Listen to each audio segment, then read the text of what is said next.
Hi friends, నేను మీ Rajeshwari. Welcome back to our channel. ముందుగా అందరికీ శ్రీరామనవమి శుభాకాంక్షలు అండి. ఆ రామయ్య సీతమ్మ తల్లి అనుగ్రహం మీ అందరికీ ఉండాలని కోరుకుంటూ మరొక మంచి వీడియోతో మీ ముందుకు వచ్చేసాను. ఈరోజు వీడియోలో శ్రీరామనవమి పూజా విధానం గురించి పూర్తిగా తెలుసుకుందామండి. ముందైతే ఒక చిన్న శ్లోకం, మనందరికీ ఎంతో ఇష్టమైన శ్లోకాన్ని చెప్పుకుందాం. శ్రీరామ రామ రామేతి రమే రామే మనోరమే సహస్రనామ తత్తుల్యం రామనామ వరాననే. జై శ్రీరామ్, జై జై శ్రీరామ్. మనకి ఎంతో ఇష్టమైన పండుగ, ప్రతి సంవత్సరం ప్రతి ఏటా కూడా ఎంతో వైభవంగా జరుపుకునే కళ్యాణం, సీతారాముల కళ్యాణం గురించి, పూజ గురించి అన్నీ వివరంగా ఈ వీడియోలో తెలుసుకుందామండి. ఇదైతే మొన్న మా ఇంటి పక్కన శ్రీరాముడి దేవాలయం ఉందండి, రామాలయము. ఎంతో చక్కగా వైభవంగా ఉగాదికి ఈ విధంగా అయితే పంచాంగ శ్రవణం చేశారు. పంచాంగ శ్రవణం ఆ ఉగాది రోజు నుంచి సుందరకాండ పారాయణ మేము ఈ 11 రోజులు కూడా ఒక దీక్షగా ఎంతో చక్కగా చదువుతూ ఉంటారండి. సుందరకాండ పారాయణ మొత్తము ప్రతిరోజు కూడా కొన్ని అధ్యాయాలు పెట్టుకొని శ్లోకాలు చదువుతూ ఉంటారు. సాయంత్రం అందరూ భక్తులు వస్తారండి. 6 గంటల నుంచి 7:30 గంటల వరకు ఈ సుందరకాండ పారాయణ ప్రతిరోజు కూడా జరుగుతూ ఉందండి. చాలా చక్కగా మాకైతే ఉగాది నుంచి శ్రీరామనవమి దగ్గర కూడా ఈ 11 రోజులు కూడా ఎంతో వైభవంగా పండుగలాగా ఉంటుందండి. గుడి అయితే చాలా అందంగా ఉంటుంది. ఇది తిరుపతి ఉపాధ్యాయ నగర్లో ఉన్న టెంపుల్ అండి. మీకు ప్రతిరోజు కూడా ఈ టెంపుల్లో అయితే ఈ ఉగాది నుంచి అండి ఉదయము 9 గంటలకు తిరుమంజనం అంటే అభిషేకం అండి. వైష్ణవాలయాల్లో తిరుమంజనం అని చెప్తారు, తెలియని వాళ్ళ కోసం చెప్తున్నాను. అభిషేకం 9 గంటలకు చేసేసి అమ్మవారిని, స్వామివారిని చక్కగా అలంకరించేసి తీర్థప్రసాదాలు ఇస్తారండి పూజ చేసి. ఇవన్నీ మీకు ఈ వీడియోలో చూపిస్తాను. శ్రీరామనవమి కళ్యాణం అంటే ప్రతి ఏడాది అందరూ సమైక్యంగా ఒక చోట చేరి శ్రీరామనవమి ఉత్సవం జరుపుకుంటారండి. ఎంతోమంది దేవతలు ఉండగా కేవలం సీతారాముల కళ్యాణం మాత్రమే ఏటేటా ఎందుకిలా అంగరంగ వైభవంగా జరుపుకుంటారనే సందేహం కలగచ్చు కదా. ఆ సందేహానికి సమాధానం ఈ కళ్యాణ క్రతువులోనే కనిపిస్తుంది ఫ్రెండ్స్. చూడండి, మేము కూడా చాలా అంగరంగ వైభవంగా ఈ కళ్యాణాన్ని జరిపిస్తామండి. మేము అంటే అందరూ కలిసండి. ప్రతి ఒక్క భక్తులు ఇది మాది అని అనుకుంటారు ఈ టెంపుల్కి వస్తే. ఎందుకంటే ప్రతి పూజలోనూ చక్కగా ప్రతి కార్యక్రమంలోనూ అందరూ ఇన్వాల్వ్ అయ్యి అందరూ కలిసి చేస్తారండి. ఎంతో చక్కగా పూజలు కానీ మనకి పూజారి గారు ఏం చెప్పినా కూడా ప్రతి ఒక్కరు కూడా అందరూ చక్కగా దాన్ని పాటిస్తూ పూజలు పునస్కారాలు అనేది బాగా చేసుకుంటాము. అందరం కలిసి చేసుకుంటూ ఉంటాము. చాలా అందంగా ఆనందంగా అనిపిస్తుంది. స్వామివారి కూడా అలంకరణ పూజారి గారు చాలా చక్కగా అలంకరణ చేస్తారండి. ఇది శ్రీనివాసరెడ్డి గారు, ధర్మకర్తలు లక్ష్మీ ప్రసన్న. వీళ్ళు అన్నదాన కార్యక్రమం ప్రతి ఏటా కూడా నిర్వహిస్తూ ఉంటారండి.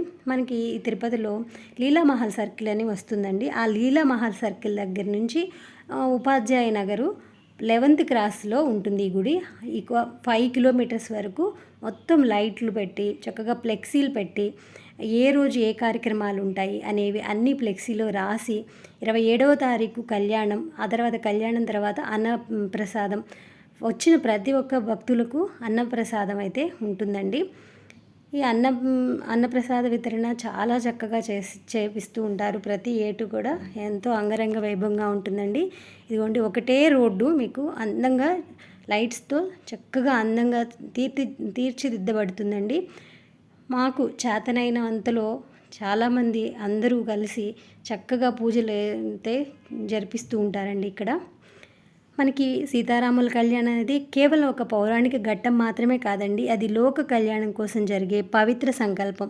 ప్రతి ఏడాది చైత్రశుద్ధ నవమి నాడు అత్యంత భక్తి శ్రద్ధలతో శ్రీరాముల కళ్యాణాన్ని జరుపుకుంటారు. ఈ క్రతువును ప్రతి ఏటా నిర్వహించడం వెనుక ఒక ఆధ్యాత్మికత, అలాగే సామాజిక ధార్మిక కారణాలు కూడా ఉన్నాయండి.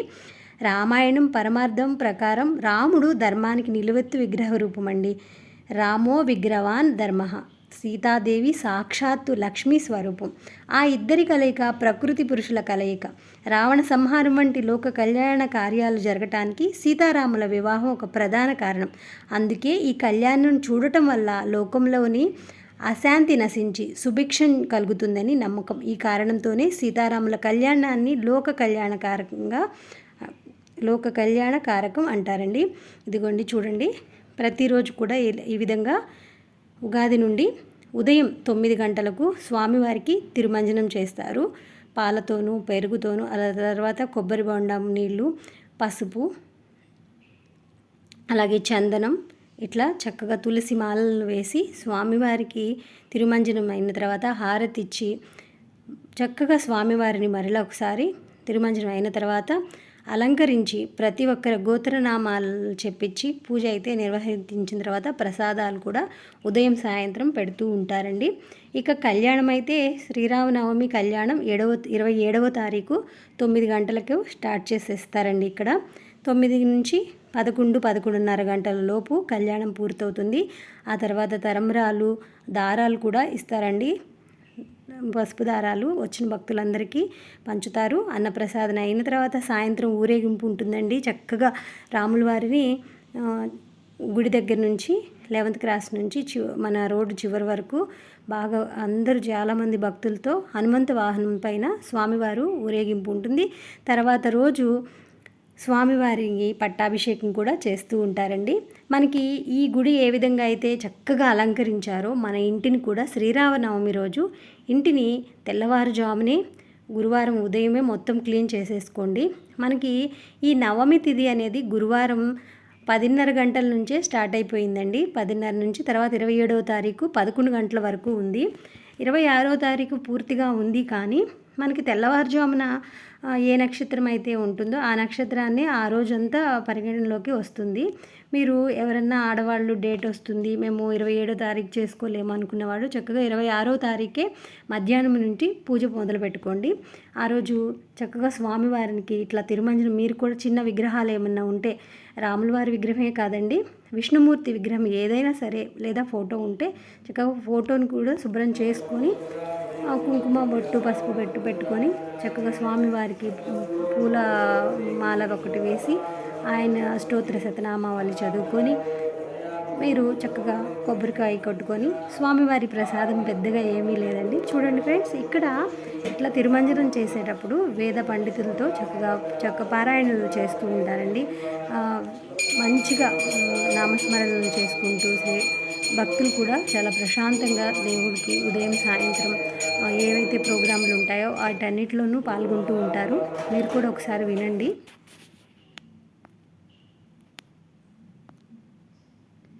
ఈ విధంగా అయితే ప్రతిరోజు కూడా చేస్తున్నారు. మాకు ఎంతో సంతోషంగా ఉందండి. మాకు ఇంటి దగ్గరే ఉండటం, ఇలా ప్రతిరోజు కూడా మేము రాముల వారిని దర్శించుకోవటం, మాకు శ్రీరామనవమి ఒక్కరోజే కాదండి, ప్రతిరోజు కూడా రాముల వారి కళ్యాణం జరిగినట్లే ఉంటుంది. ఎందుకంటే పూజారి గారు ప్రతిరోజు కూడా స్వామివారిని లోపల ఇలా ఉత్సవమూర్తులే చక్కగా అలంకరించడమే కాదండి, మన మూల విరాట్లు చాలా అందంగా తీర్చిదిద్దుతారు, బాగా అలంకరణ చేస్తారు. కొండ మీద చూసినట్టే ఉంటుంది, వెంకటేశ్వర స్వామిని చూసినట్లే అనిపిస్తుందండి.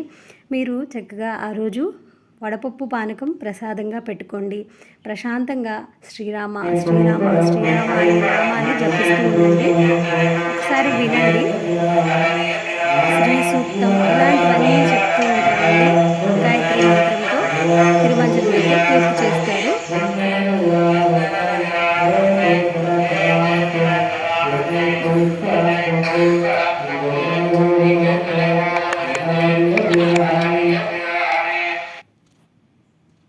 మనకి కళ్యాణం చూడటం చాలా మంచిదండి. కుటుంబ వ్యవస్థ సజావుగా సాగటానికి సీతారాముల జీవితం ఒక ప్రత్యక్ష పాఠం లాంటిదండి. కష్ట సుఖాల్లో ఒకరికొకరు తోడుగా ఉండటానికి, అలాగే పరస్పర గౌరవంతో ఎలా ఉండాలో ఈ కళ్యాణం కూడా గుర్తు చేస్తుంది. భార్యాభర్తలు ధర్మ మార్గంలో నడిస్తే ఆ ఇల్లు రామరాజ్యం అవుతుందని చెప్పడమే ఈ ఉత్సవం వెనుక ఉన్న మార్గం అండి. ప్రతి ఏడాది ఈ ఉత్సవం జరగడం వల్ల భక్తులలో దైవ చింతన పెరుగుతుంది.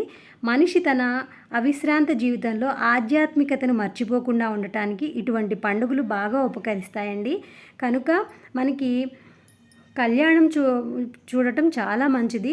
రాముల వారి పుట్టినరోజు అలాగే కళ్యాణం జరిపించుకున్న రోజు కాబట్టి ఈ శ్రీరామనవమి వసంత ఋతువులు కూడా వస్తుందండి. ఈ సమయంలో ప్రకృతి కొత్త చిగుళ్ళతో కలకల్లాడుతూ ఉంటుంది.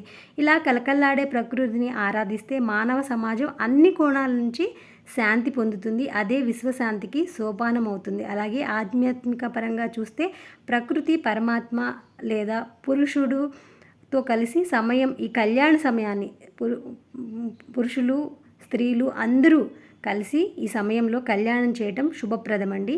సీతారాముల కళ్యాణం అంటే కేవలం బొమ్మల పెళ్ళి కాదండి. అది ఒక పక్క ధర్మం, మరో పక్క శక్తి. ఈ రెండింటికి సమ్మేళనం ప్రతి ఏటా కూడా ఈ వేడుకను జరుపుకోవడం ద్వారా మన సంస్కృతి సాంప్రదాయాలను తర్వాత తరాల వరకు అందిస్తున్నట్లు అవుతుందండి. అంతేకాక అంతరాత్మలో ఉన్న రాముడిని అంటే నిశ్చల తత్వాన్ని, సీతను అంటే శాంతిని జాగృతం చేయడానికి ప్రతీక అవుతుంది. చక్కగా రాముల వారి కళ్యాణాన్ని వీక్షించి ఆ రాముల వారి అనుగ్రహం మీరందరూ కూడా పొందుతారని ఆశిస్తూ జై శ్రీరామ్ ఈ వీడియోతో ముగిస్తున్నాను. ఈ వీడియో నచ్చితే లైక్ చేయండి, షేర్ చేయండి. Bye friends. ఇలాంటి మంచి మంచి వీడియోస్తో మళ్ళీ కలుద్దాం. నమస్తే.